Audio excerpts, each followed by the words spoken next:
Hello guys, so let's start sociology paper 2। आज हमने जो थिंकर लिया है वो है ए आर देसाई, जो कि एक मार्क्सिस्ट सोशियोलॉजिस्ट हैं। इनसे पहले हमने पढ़ा है M N Srinivas, functionalist, and then G S Ghurye, both structural functionalist.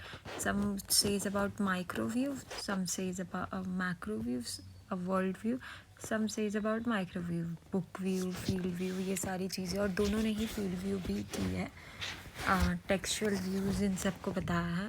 Let's study A R Desai. तो ऑफकोर्स इसमें दो नाम आएंगे. मार्क्स और एंजल्स की स्टडी को इन्होंने क्लोजली देखा है, एंड राइटिंग ऑफ लियोन ट्रोट्स्की, जो कि हम पेपर 1 में पढ़ते हैं मार्क्सिस्ट में से. तो अब देखो, he rejects any interpretation of tradition with reference to religion, rituals and festivities. इन्होंने बोला है ट्रेडिशन, देखो ट्रेडिशन को अब ये रिलीजन, रिचुअल्स और फेस्टिवल्स के सेंस से नहीं देखेंगे. हाँ, जैसा कि पहले देखा गया. It is a secular phenomena. ये कहेंगे जो हमारा जो ट्रेडिशन है, ट्रेडिशन को पढ़ने के लिए ये एक सेक्युलर फिनोमिना है. ठीक है, आज जो ट्रेडिशन चलता है, वेस्टर्न कल्चर ट्रेडिशन ही हो रहा है ना.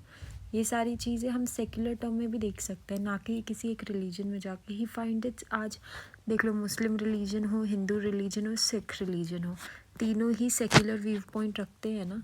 तो हम जब किसी भी ट्रेडिशन को देखेंगे तो हम उसको सेक्युलर पॉइंट ऑफ व्यू में देखें, रादर देन मुस्लिम, हिंदू, ये सब कल्चर देखने के बजाय, यानी उनके टेक्सचुअल्स देखने के बजाय. He also does not find the origin of tradition in western culture. उन्होंने ये बोला है कि वेस्टर्नाइजेशन तो पढ़ लेते, पर वेस्टर्न में हमने कभी भी ट्रेडिशन को देखा क्या. लेट्स सी, अब ये बताएंगे ना आगे जाके, ये बताएंगे प्री हिस्टोरिक कलोनियल स्टेज में कैसी थी सोसाइटी. मतलब हमें ये याद रखना है कि अगर नेट JRF के लिए पढ़ रहे तो ए आर देसाई की व्यू पॉइंट कौन से थे. प्री कलोनियलिस्ट, कलोनियलिस्ट स्टेज में कैसी थी, और प्रो कलोनियलिस्ट स्टेज में कैसी थी सोसाइटी. ये इसके बारे में बताएंगे. ठीक है, और बहुत ही मार्क्सिस्ट पॉइंट ऑफ व्यू से बताएंगे. Let's see. He considers emerging contradiction in the Indian processes of social transformation arises mainly from growing nexus around the capitalist bourgeois, ruler petty bourgeois and the state apparatus, all drawn from similar social roots. ये बताएंगे कि हमारी जो society की transformation हो गई है उसको तीनों स्टेजेस में से कैसे सोशल ट्रांसफॉर्मेशन, कैसे धीरे धीरे कभी बुर्जुआ क्लासेस का रूल पड़ा है, तो कभी रूलर पिटी बुर्जुआ क्लासेस का रूल पड़ा है, तो कभी स्टेट का, कभी नहीं. मतलब ये तीनों मिलके कैसे सोसाइटी के ऑर्डर्स को, रूट्स को मिला के बनाते हैं. ठीक है, फिर एक अर्बन में देखते हैं हम कुछ एलाइट, जैसे अंबानीज एंड ऑल, इनका भी कंट्रीब्यूशन कुछ ना कुछ होता है GDP में, जो कि स्टेट की मदद से हमें बैक करता है. This is, they thwart the aspiration of rural and industrial working class. Of course Marxist है तो working class के बारे में बात ही करेंगे. By the sheer power of skills fragments. अभी बताएंगे स्किल मिलने के बाद क्या होता है. The contradiction is now resumed cumulative forms and reemerges in the form of protest and social movements. आजकल के लोग जो बुर्जुआ क्लास हैं, आजकल के क्या, कभी भी बुर्जुआ क्लास के अगेंस्ट के जो लोअर जो मिड वर्किंग क्लासेस लोग होते हैं, ये लोग आज प्रोटेस्ट, स्ट्राइक्स एंड ऑल ये सब करके अपनी डिमांड्स मिलवा सकते हैं. और क्यों करते हैं? Because they are skilled enough. ये लोग स्किल्ड इनफ है. ये लोगों को पता है आज की हम कितना, पहले क्या बोलता था मार्क्स कि वर्किंग क्लास को एनलाइटन करो, मतलब उन्हें थिंकिंग दो, उन्हें बताओ कि देखो आपके साथ ये हो रहा है. आजकल के लोग स्किल्ड है, अपनी पूरी स्किल लगा के वो लोग काम करते हैं, बट स्टिल कहीं ना कहीं हम देखते हैं कि उनकी इनकम लो हो जाती है, कोई भी चीज़ें हो जाती है, नो प्रॉफिटेबिलिटी. तो इसीलिए ये लोग प्रोटेस्ट एंड ऑल कर लेते हैं. he studies mainly on the nationalism and its social configuration. His examination of community development programs for economic development in villages, interface between state and society के बारे में पढ़ेंगे. Relationship between polity and social structure, society और politics का क्या role है. His treatment of urban and slums in demographic and his final study of peasants movement. Let's see, इनकी इतनी सारी स्टडीज़ हैं. अब डांगे क्या कहते हैं. Brahmins not respected because of knowledge or for being carriers of culture, respected for their economic contribution. ये तो जी.एस. घूरे के इसमें था, याद है जी.एस. घूरे ने बताया था कि this is not in this one, this is from GS. घूरे, कि उसमें हमने पढ़ा था कि ब्राह्मण्स लोग नॉलेज के लिए रिस्पेक्टेड नहीं होते हैं। मतलब जी.एस. घूरे ने बताया था ना कि ब्राह्मण्स को टॉप ऑफ हायरार्की इसलिए रहना चाहिए बिकॉज दे आर नॉलेजेबल, उनके सिवाय कोई नहीं पढ़ सकता। तो दांगे ने बताया था कि वो इसलिए नहीं बिकॉज वो उनके पास लैंड एंड ऑल रहता है, उनके पास वो ना मैजिक्स ये सब रखते हैं एंड इकोनॉमिकली भी एम्पावर्ड रहते हैं, तो इसीलिए वो अपना सोशल टॉलरेंस अपर मोबिलिटी रख लेते हैं अपने पास। ये बता रहे हैं। पर लेट्स सी ए.आर. देसाई, इन्होंने बोला है कि change of factor of production होता है ना, जैसे हर सोसाइटी बदलती रहती है, जो मीन्स ऑफ फैक्टर्स रहता है। जैसे इस सोसाइटी में आज मीन्स ऑफ फैक्टर क्या है, ए.आई. पहले की सोसाइटी में मीन्स ऑफ प्रोडक्शन क्या था, इंडस्ट्रीज़। उसके शुरू में क्या था, मोबिलाइजेशन था लोगों का, एग्रीकल्चर था। ये इंडियन सोसाइटी का है। Factor of production her society में चेंज हो रहा है, तो उस हिसाब से प्रोडक्शन रिलेशन चेंज हो रहा है। एग्रीकल्चरल सोसाइटी में क्या था, फार्मर्स का रिलेशन। इंडस्ट्रियल सोसाइटी में हमने किसका रिलेशन देखा, वर्कर्स एम्प्लॉयज़ का रिलेशन देखेंगे हम लोग। तो जैसे जैसे सोसाइटी चेंज होगी वैसे वैसे आगे जाके एआई वाले का सोसाइटी में हम एक रोबोट्स और एम्प्लॉयज़ रिलेशन देखेंगे, फिर रोबोट्स रिलेशन देखेंगे। तो ये जो रिलेशन होता है वो चेंज होता है, सुपर स्ट्रक्चर बनते हैं, स्ट्रक्चर चेंज होता है, नीचे सारे वर्कमैन, फिर उसके मैनेजर्स, फिर ऊपर और share holders and then CEO, CFOs, ये सारे स्ट्रक्चर्स बढ़ते रहते हैं। And this is why society social change में हर सोसाइटी में ऐसे ऐसे चेंजेस होते हैं। एग्रीकल्चरल सोसाइटी में हम क्या देखेंगे कि सबसे ऊपर होती है रिच फार्मर्स, फिर लोअर फार्मर्स, मिडिल फार्मर्स, फिर लोअर फार्मर्स। जैसे फार्मिंग सोसाइटी में he decides Indian society into 3 distinct faces. Middle Indian society में कैसे कैसे लोग होते हैं, मिडिल क्लास होते हैं, फार्मर्स होते हैं, industrialist, traders, zamindars has different reasons for going against British and all wanted different things. इन ये बात सही भी है कि हमारी सोसाइटी जैसे 1857 का रिवॉल्व हुआ था, उसमें हम क्या बोलते हैं कि जैसे कि हर लोग लड़े थे पर सब लोग अपने अपने प्रॉफिट के लिए लड़े थे। सेम इंडिया में भी ज़मींदारी मूवमेंट हुआ था, पीजेंट्स मूवमेंट हुआ था, तो सब जब लड़ रहे थे तो सिर्फ अपने अपने सेल्फ यूटिलाइजेशन के लिए लड़ रहे थे। Nationalism was driven by economic survivalism. ज़मींदारों के लैंड ले रहे थे, ट्रेडर्स के लैंड ले रहे थे, इंडस्ट्रियलिस्ट के लैंड ले रहे थे, या फिर कुछ ना कुछ स्कीम्स टैक्सेस वैक्सेस बढ़ा रहे थे, फार्मर्स की सारी चीज़ें हमने देखी थी। तो ये लोग ब्रिटिशर से जब लड़े थे तो हमें लगा कि ये नेशनलिज्म चल रहा है, बट नेशनलिज्म डिराइव क्यों हुआ, इकोनॉमिक सर्वाइवलिज्म की वजह से, बुर्जुआ एंड पिटीज बुर्जुआ की वजह से, है ना। शुरू में डांडी यात्रा में अगर हम बोलते बहुत सारी वुमेन गई थी, तो वुमेन में से भी कौन सी, अपर मिडिल क्लास वुमेन गई थी। शुरू में लोग आए थे वॉर्स के लिए, जो कांग्रेस बनी थी, कांग्रेस कौन बना था, कांग्रेस में कौन कौन से लोग थे, अपर क्लास के लोग थे, सारे अपर क्लास के लोग। इनफैक्ट एक टाइम आ गया था कि लोअर क्लास लोगों के लिए फ़ीस रख दी गई थी, जो क्योंकि फ़ीस थी ना कांग्रेस में जाने के लिए, तो फिर वो लोग जमा ही नहीं कर पाते थे। एंड फिर कई सारे लोगों को बैठने भी नहीं होता था उन अपर लोअर क्लास से लोगों से, बिकॉज दे आर, तो वही है कि ये इकोनॉमिक मोबिलाइजेशन की वजह से। Historical materialism is perspective as well as methodology. As perspective, it looks at the causes of development and change in human society. Historical materialism क्या है, एक पर्सपेक्टिव है। पर्सपेक्टिव में क्या हम देखते हैं कि वो कैसे कैसे सोसाइटी को चेंज करता है, मटेरियल कंडीशन को और the economic structure of society. As methodology हम देखते हैं it seeks to examine the social structure and help social change in the terms of dialectic movement of force. Same like ये Marxism, same Marxism की theories है। Desai applied historical materialism approach to understand emergence of nationalism. Desai को nationalism, या देसाई का भी question नहीं आएगा भी तो ठीक है, गुड लक। तो उनके सारे थिंकिंग्स लिख देना, बट नेशनलिज्म क्वेश्चन आता है, मॉडर्निज्म क्वेश्चन आता है, नॉट एम.एन. श्रीनिवास ये सब। ठीक है, तो इन्होंने हिस्टोरिकल मटेरियलिज्म को यूज़ किया। कि हिस्ट्री में जाके देखो, हिस्ट्री के मटेरियल रिसोर्स जाके देखो लोगों के नेचुरल रिसोर्स कैसे स्टार्ट हो। जैसे कि हम हिस्ट्री में जाके देखेंगे, आज हम बोलते हैं नेशनलिज्म, हमारी कंट्री आज़ाद हो गई, पर हिस्ट्री में जाके पढ़ो कि ये लोग क्यों क्यों क्यों रिवॉल्ट किए। बिकॉज इन लोगों का सर्वाइवल ही ले लिया था ब्रिटिशर्स ने, तो ये लोग लड़ाई किए। तो इट्स अ हिस्टोरिकल कंडीशन और मटेरियलिस्टिक था, ठीक है। Nationalism is a historical category, ठीक है। It is a development has to be understand in the context of social and cultural history of the respective country. हर कंट्री की अलग अलग डिमांड के हिसाब से उनकी नेशनलिज्म अराउज हुई है, और वो लोग अराउज हुए हैं जिनको नीड था।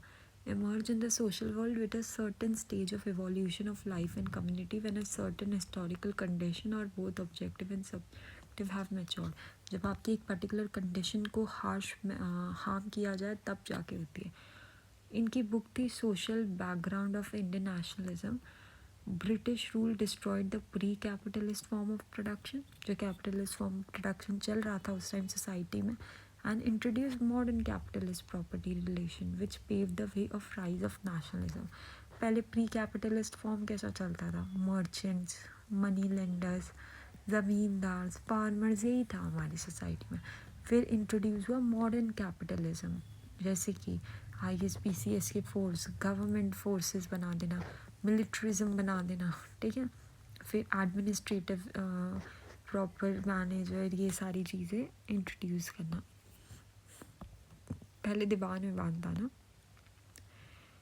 Under conditions of political subjugation of the Indian people by the British, the advanced British nation for its own purpose radically changed the economic structure of Indian society. सही बोला इन्होंने कि अपने अपने पर्पस के हिसाब से इन्होंने हमारी इंडियन सोसाइटी को अपने इकोनॉमिक स्ट्रक्चर को बेनिफिट देने के लिए चेंज किया। कभी सेंट्रलाइज सिस्टम बनाया है ना, सेंट्रलाइज स्टेट बनाया, introduce modern education, modern means of communication, railways and all other institution, है ना। एजुकेशन भी अपने बेनिफिट के लिए इंग्लिश एजुकेशन इस्टेब्लिश किया ताकि लोगों को इंग्लिश पता चले और वो लोग इंग्लिश लोगों के लिए काम करें। This resulted in growth of new social classes like Raja Ram Mohan Roy, ये सारे लोग नए नए पढ़े लिखे लोग आ गए। न्यू सोशल फोर्स आई, provided motive power to the rise of development and Indian nationalism. Example like हेमूनी, राजा राम मोहन राय। अगेन ये लोग ने पढ़ाया अपने इकोनॉमिक बेनिफिट के लिए। ये सारी चीज़ें जो हम देखते हैं पास्ट हिस्ट्री में हमने भी पढ़ा होता है, वही सारी चीज़ें ये बता रहे हैं। अब इन्होंने डिवाइड किया सोसाइटी को pre colonial stage, colonial and means of production and post colonial. Indian leaves पहले का इंडियन विलेज में लीव करता था, कलेक्टिवली ओन करता था, एक साथ रहता था। Village communities allotted land to different families, सब लैंड विलेज की थी और वो सारी जिस फैमिली को चाहिए वो उनको जाती थी, कोई सरप्लस नहीं था, ठीक है।